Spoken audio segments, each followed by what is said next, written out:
Ever wondered who could stand up to the might of the Crusaders in the 12th century? One man did, and his name was Saladin. But let's take a step back to the year 1099. Jerusalem, a city of vast historical and religious significance, found itself under the iron fist of the Crusaders. These fierce warriors from Western Europe, driven by religious fervor and promises of eternal salvation, had embarked on a holy mission to reclaim the Holy Land.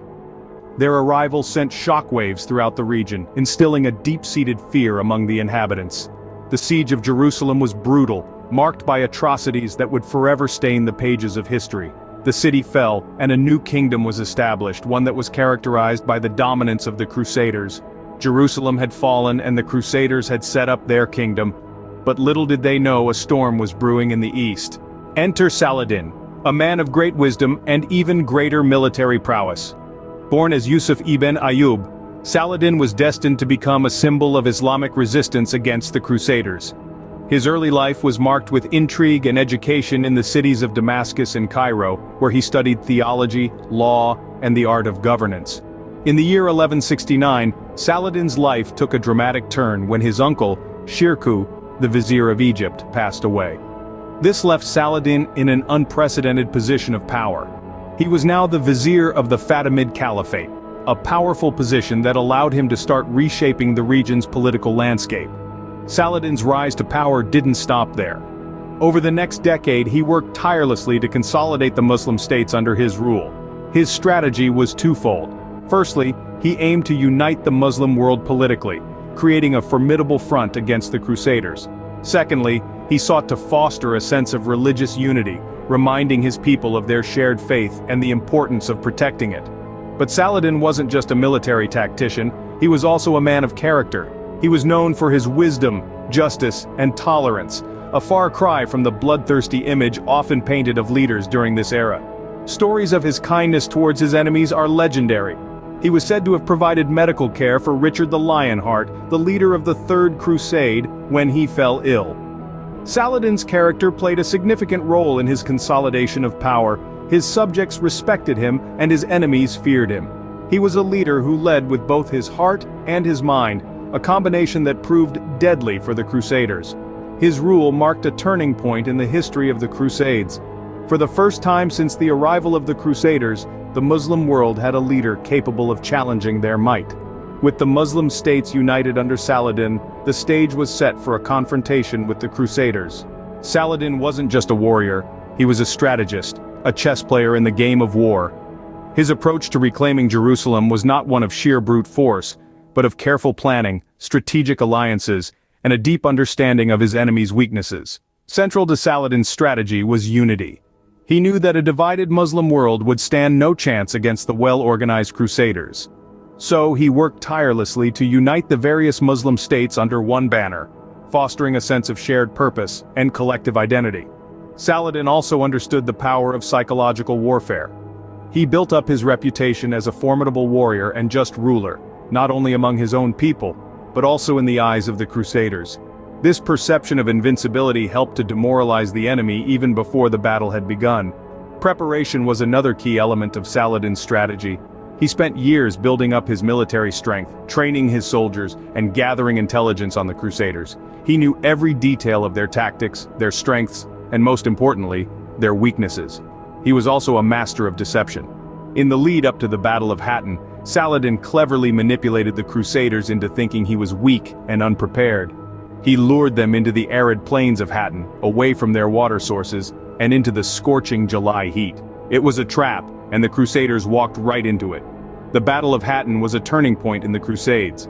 Saladin's strategic genius came to full display as he used the harsh desert conditions to his advantage, trapping the thirsty and exhausted Crusaders. His victory was decisive, and it marked the beginning of the end for the Crusader presence in the Holy Land. But what truly set Saladin apart was his long-term vision. He wasn't just fighting a battle, he was laying the groundwork for a lasting Muslim rule in Jerusalem. His strategy was not just about winning the war, but about securing a future for his people.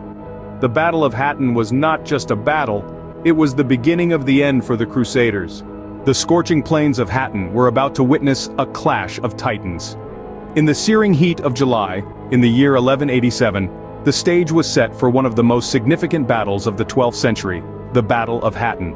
The Crusaders, led by Guy of Lusignan, King of Jerusalem, and the Muslim forces, commanded by the legendary Sultan Saladin, were about to lock horns in a decisive encounter that would shape the course of history. Saladin, the master tactician, had a grand strategy. He lured the Crusaders away from their water sources and into the arid plains of Hattin, where the scorching summer sun would become his ally. The Crusaders, parched and exhausted, were ill-prepared for the onslaught that awaited them. The battle was fierce and brutal. The Crusader forces, encumbered by their heavy armor and the relentless heat, struggled to maintain their lines. Saladin's light cavalry, nimble and merciless, swept through their ranks, causing havoc and chaos. The Crusaders' once formidable army was crumbling under the strategic brilliance of Saladin. By the end of the day, the Crusaders had been soundly defeated. Their king, Guy of Lusignan, was captured, along with many of his knights.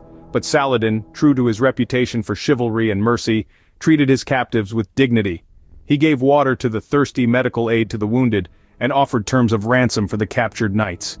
His humane treatment of the defeated was a striking contrast to the brutalities often seen in the wars of this era.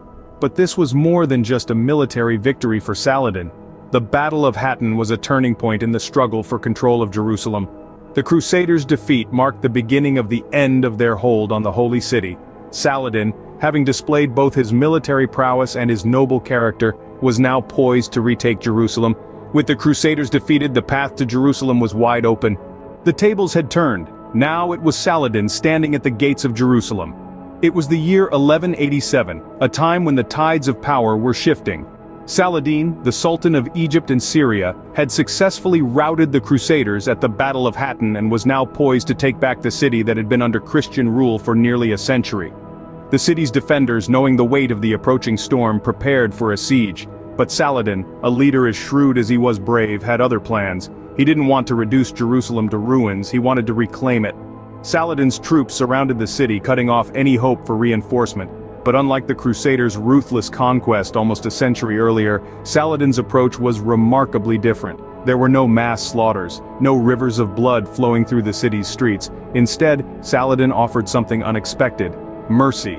He allowed the city's Christian inhabitants to leave unharmed with their belongings intact. Even more surprising, he permitted them to visit the holy sites within the city, a gesture of tolerance that echoed far beyond Jerusalem's ancient walls. The fall of Jerusalem to Saladin marked a turning point in the Crusades.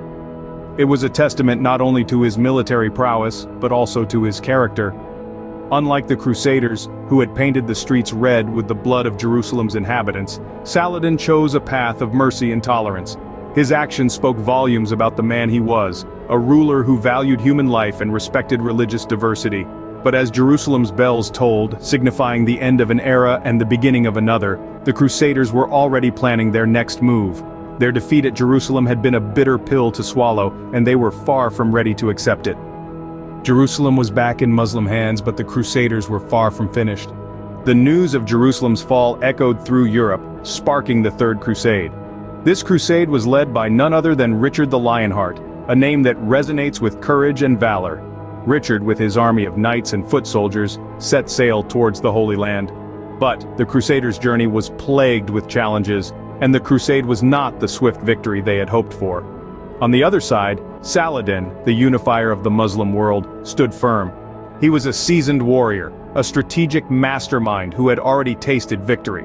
The Crusaders and Saladin clashed in a series of battles, but neither side could claim a clear victory.